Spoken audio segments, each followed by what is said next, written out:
Du coup, on va passer à la troisième anecdote. On s'éloigne de la scatophilie et de ça. Ouais,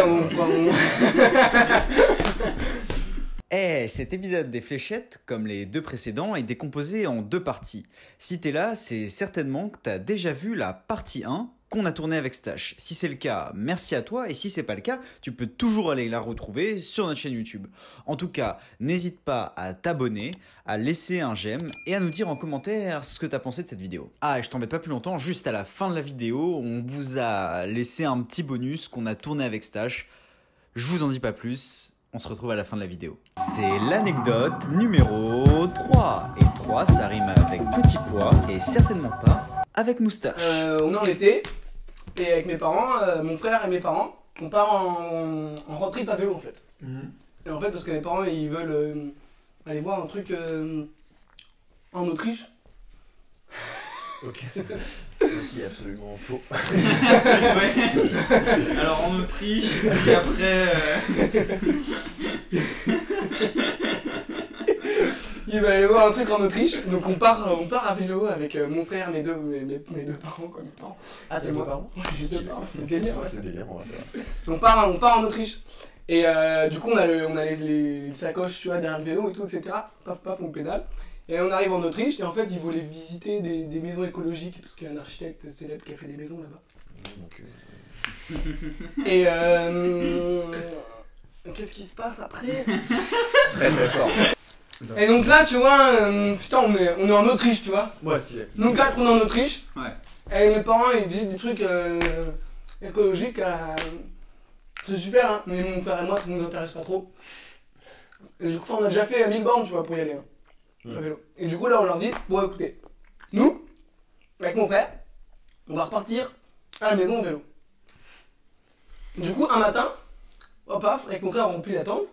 On s'est mis d'accord avec nos parents, on leur dit au revoir, tchac, et on repart. Et en fait, on n'est pas reparti à vélo. On est arrivé dans la première gare, on a pris le train, et on est rentré directement à la maison, et on est à la maison pendant 10 jours. Sauf que ça ne s'arrête pas là. Qui s'est chié dessus? Et là, je me chie dessus. Et alors Et alors, en fait, ce qui se passe, c'est que mes parents, ils tiennent un blog avec toute la famille, tu vois, pour dire, bah voilà, l'étape, pour retracer le périple en vélo, tu vois. Ouais. Et en fait, ils étaient super fiers de nous, tu vois. On voit leurs deux gamins partir à vélo, tous les deux, traverser, Bien sûr. on partait par les Alpes et tout, tu vois. On traversait C'est un trajet, non, c'est un trajet. traverser les Alpes. Ouais. Et du coup, baf, ils mangent des tartines le matin, quoi, tu vois. Ah, il mange des tartines. Ouais, exactement. En fait, putain, mec, je suis... Vas-y, fonce. C'est filmé. Enchaîne un peu parce qu'on n'a pas que ça à foutre. Ouais, carrément. Et en fait, du coup, ils retracent jour pour jour. En fait, ils disent à la famille, voilà, nos enfants sont là. En fait, du coup, avec mon frère, quand on est à la maison, on doit faire quoi? On doit envoyer des infos à nos parents pour leur dire aujourd'hui on a fait telle étape. Et du coup, chaque soir avec mon frère, on prend la carte de la France, on dit paf, aujourd'hui on a fait 80 km à vélo, paf, on est là dans ce bled là, et on envoie une photo du camping et tout, etc. À nos parents. Qui eux retracent le chemin pour la famille. Voilà, le chemin pour la famille, et du coup toute la famille nous suit en mode ouais les garçons c'est super et tout. Et puis je vous la fais courte. Ouais, parce que là, il s'attend la Je vous la fais courte, on s'est fait griller. Très simple. Dis-moi. On n'avait aucun ticket de carte bleue. Aucune photo. On leur a jamais envoyé de photos en fait. Hein. J'ai dit qu'on avait envoyé des photos, mais en fait on avait dit qu'il n'y avait pas de réseau. Je viens de m'en souvenir maintenant. Ah ouais, tu viens de t'en souvenir. Aucune photo. Et en fait ça suffit quoi. Ouais. Se faire griller. Ouais. Et du coup, nos parents, on a dû s'excuser à toute la famille. Et maintenant, dès qu'on doit prendre le train, toute la famille, elle nous rigole un peu. Voilà. Je suis conservatoire, c'est mon cul. On a menti, du coup, comment résumer tout ça? Mon frère et moi, on a menti à toute la famée pendant 10 jours. Pour faire croire que vous Pour faire croire qu'on faisait du vélo alors qu'en fait on faisait des soirées à la maison. C'est quand même pas mal. Hein. L'anecdote était vraie ou était fausse? Moi, je crois que c'est faux. Il y a quelques petites erreurs de parcours dans l'histoire. C'est tellement vrai. Putain. Et c'est là que la formation d'acteur sert. Bravo, Basile. Bravo. Tu vas faire avec le. En fait, bravo. l'acteur, c'est vraiment ça. C'est. Tu fais avec ce que t'as, quoi, tu vois. Ouais, tout à fait. Voilà, et j'avais Il avait ce qu'il avait. j'avais des trous, j'ai fait avec les trous quoi. Donc c'est à moi de lancer la Éclate fléchette. un ballon. Éclate un bon ballon. Éclate-moi le rose là. Nickel. Le mec n'a aucune force. Nickel. On a été nuls ce soir, nuls. Ah, c'est très dangereux. C'est très dangereux. Vous avez vu ça? C'est dangereux.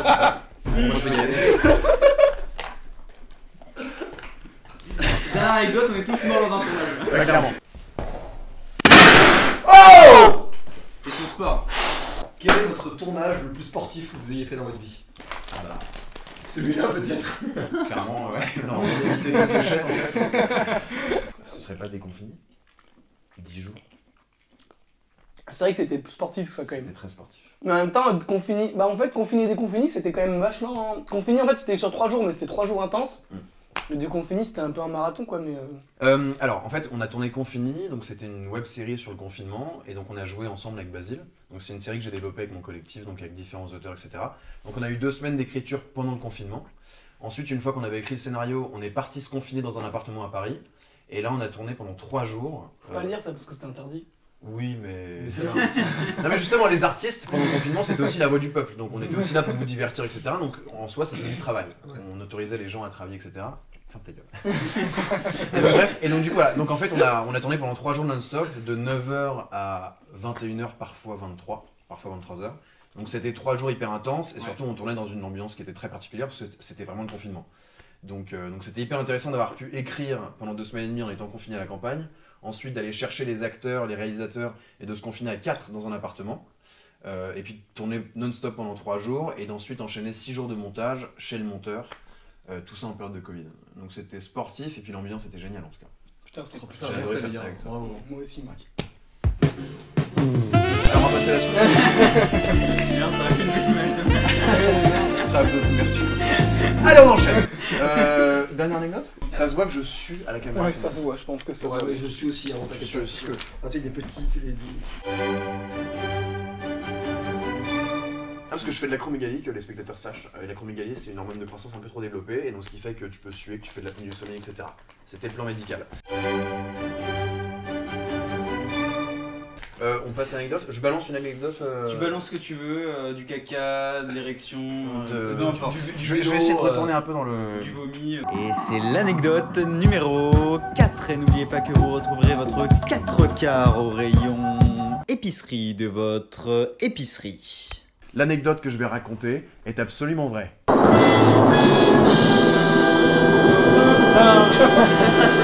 Ok, donc l'anecdote suivante est que j'ai failli mourir. Ouais, j'ai failli mourir 2 fois. Mais là, c'est une des fois où j'ai failli mourir. Et de quelle façon? C'est qu'en fait, je faisais un hors-piste avec des amis, parce que j'adore faire du ski, j'en fais depuis que je suis jeune, etc. On repart au ski. On repart repart au au ski. ski. Voilà, repart au ski. voilà. Il y a un peu moins de scatophilie, On mais n'empêche, part au on est ski, quand même au parce ski. que On n'était pas parti au ski du coup.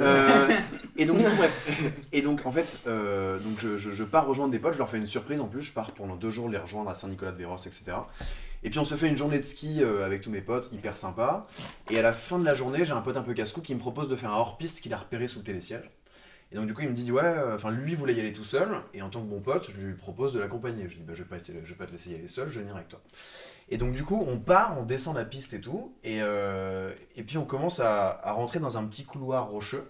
Donc on descend, ça passe encore, et puis à un moment on se retrouve carrément bloqué en bas, et on se rend compte qu'il y a une falaise, qu'il y a une petite falaise, donc ça fait pas 40 mètres, mais c'est assez pour bien se rétamer.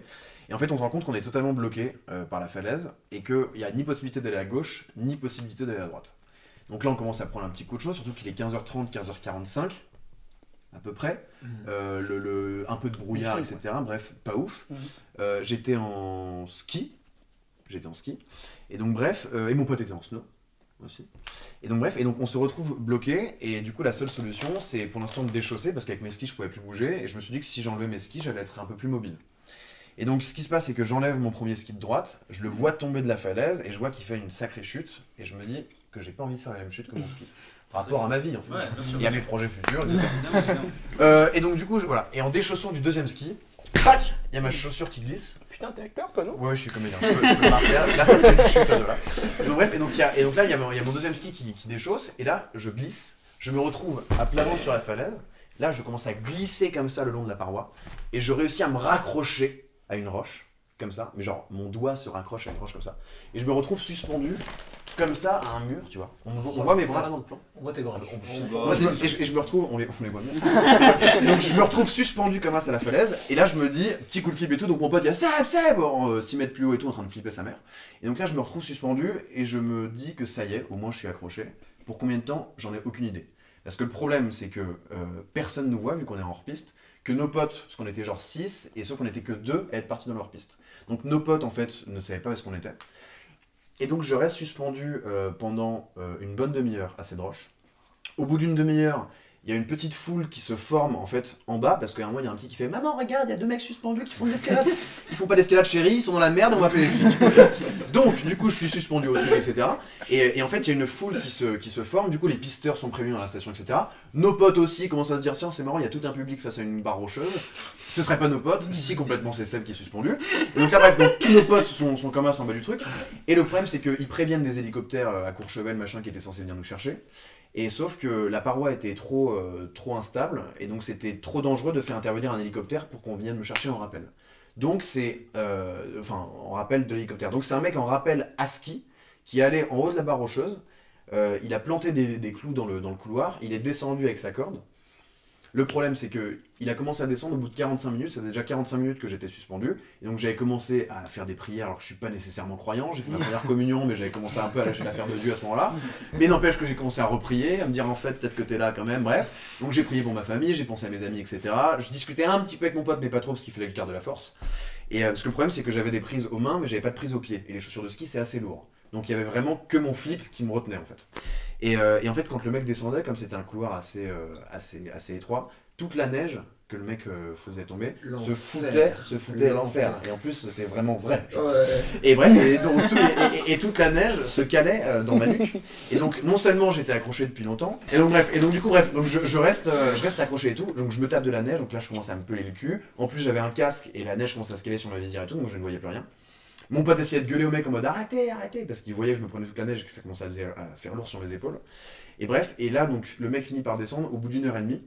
Donc il a mis à peu près 40 minutes à descendre tout le truc par la corde, etc. Et donc il est arrivé, il a dit à mon pote, je me souviens de cette phrase, je vais peut-être d'abord m'occuper de ton pote en bas. Mon pote a eu la gentillesse de lui dire oui, allez-y, je vous en prie. Parce que mon pote, en fait, lui, ça faisait 2 heures qu'il avait le cul dans la neige avec son snow planté dans la neige et tout, bref. Parce que moi j'avais dérapé 6 mètres plus bas. Okay. Et donc bref, je reste accroché.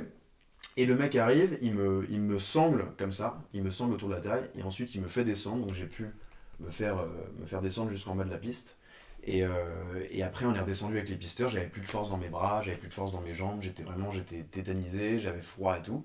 Et on a été raccompagnés en bas de la station, et heureusement on n'a pas eu à payer les secours. Et j'ai raconté cette anecdote à mes parents 2 jours après, sachant qu'elle est absolument vraie cette anecdote. Voilà. Alors cette anecdote est-elle vraie ou vraie? Oh! 1h30 accroché les mecs, 1h30, qui fait ça? Okay. Qui fait ça? Bah personne justement, c'est faux. Il est d'acteur. Ouais. Bah écoute, après 3 ans de formation au cours Florent, je suis pas mécontent parce qu'elle est vraie. Allez hop là! Cette anecdote est vraie, totalement vraie, ouais. C'est vrai. Ouais, vraiment, c'est vrai. Il l'avait raconté d'ailleurs en première année à Florent. Tout à fait. Okay. Ouais, ouais. Bah, avec la deuxième fois, ou la fameuse deuxième fois, mais peut-être celle-là il la racontera plus tard. Ok, je vois, ouais, bien sûr. Mais cette anecdote est absolument vraie, donc du coup j'en suis une fléchette. Fais gaffe au jaune du milieu là, il bondit. Ouais. Ou alors si tu veux vraiment... Fais gaffe hein. Ouais. Bien sûr. On y va en douceur pour éviter de... Alors la question... Le sujet de société le plus drôle à mettre en scène. Selon vous. Je pense que la pédophilie c'est bien mérité. Je sais pas ce que vous en pensez. Non mais moi je pense que c'est les trucs un peu qui grincent, tu vois. Ou qui grincent, enfin les trucs un peu humour, tout ça quoi. Ouais, j'ai dit du parcours. Ouais. Des belles portes comme ça qui s'ouvrent. Cette blague est très vaseuse. Hein. Non mais elle est clairement pas humoriste. Alors moi je pense que la jalousie, ça peut être très marrant à développer parce que ça nous concerne tous. qu'il y en a plein qui nient être jaloux, et que c'est vecteur d'énormément de comportements qui peuvent être totalement absurdes. Et moi je pense que ça peut être marrant de mettre le poids sur le poids. C'est un poids, ceci est un poids. Je pense que ça peut être marrant de mettre le point sur la jalousie et de réussir à en faire un truc comique. Parce que c'est parfois en désamorçant des sujets de manière humoristique qu'on arrive à en parler et à faire accepter aux autres que c'est présent chacun de nous. La jalousie c'est une chose, mais du coup l'amour d'une manière plus générale, qui est directement une résultante de la jalousie, Tout à fait. résultante, et qui finalement, s'il y a plein d'auteurs qui écrivent sur l'amour, c'est que forcément on a besoin d'en parler, et que c'est quelque chose que personne comprend, et que personne n'arrive à mettre des choses dessus, et que ça ouvre le champ des possibles à plein de sketchs, etc. Tout à fait. Parce que l'amour est propre à chacun. On a tous notre propre illustration de l'amour. Absolument. Détecteur. Vas-y. Ok, merci beaucoup Basile, hein, merci beaucoup Seb. Avec grand plaisir. Et merci de nous avoir regardés. Suivez Stache sur YouTube, il y a des putains de sketchs, c'est très drôle. YouTube, Voilà. Instagram. YouTube, Instagram. Seb Fun, et n'hésitez pas, on arrive avec plein de projets. Et merci de nous recevoir. Merci à toi, Grand plaisir. Merci, Basile. au plaisir. Et Merci. abonnez-vous au crayon. Attention le vent. Je l'ai sauvé. Non mais je le mettrai au montage, ça sera Merci beaucoup et puis abonnez-vous aussi au crayon et suivez nos vidéos, réseaux sociaux, Instagram, vous connaissez la chanson. Ciao. Ciao, ciao. Ciao. C'est la 5G. Oh excuse-moi, ça me fait extrêmement peur. Question vite, réponse vite, hein, là c'est le but. Alors, un message à faire passer à la société. Niquez vos mères. Bien fort, bien fort. Ok, nickel. Pas mal. Ok, une deuxième question. Tiens, vas-y, lance mon bras, vas-y. It was at this moment that he knew. He fucked up. Oh, skills. Ok. Ok, question. Question, attention. On fait une phrase à deux, on fait une réponse à deux. Quelle ambition pour Stache? Avoir une grosse villa, une Mercedes chacun et 30 meufs chacun. Mais non, parce que là t'as répondu en fait. Ouais. L'ambition pour Stage, c'est de développer un maximum de contenu sur internet, c'est de réussir à faire créer et développer un collectif d'auteurs, de réalisateurs et d'acteurs. Et puis notre objectif final, c'est de faire des films au cinéma. Et on va tout faire pour y arriver. Ok, ensemble. On fait notre chèque un peu marrant. Hop là. Si vous voulez encore... sexe. Yes. Si vous voulez Le encore cul, ça, toujours. amusez-vous. Ah ouais. Tiens. Question dure. Et on y répond très rapidement. Question rapide, réponse rapide. Vas-y. Envoie une fléchette s'il te plaît. Votre vidéo dont vous êtes le plus fier et pourquoi? Celle du métro. Non. Ah putain. Ah je sais pas mec. Jeune dis entre deux. Pour moi, celle du métro est trop cool parce que... Elle est un peu innovante. Elle est un peu innovante et on avait essayé de reproduire un peu en fait c'est hyper succinct mais il y a la barre, il y a marqué métro, moi ça me fait marrer. Et la barre c'est un balai et le truc métro c'est un carton. Quoi. Et la deuxième où je crois que je me suis le plus marré à la faire c'est documentaire animalier. Ouais. Ça je l'ai pas vu, je regarderai. Tu as pas vu documentaire animalier? Oh putain. On se lève après le tournage. Tout de suite, dans la description.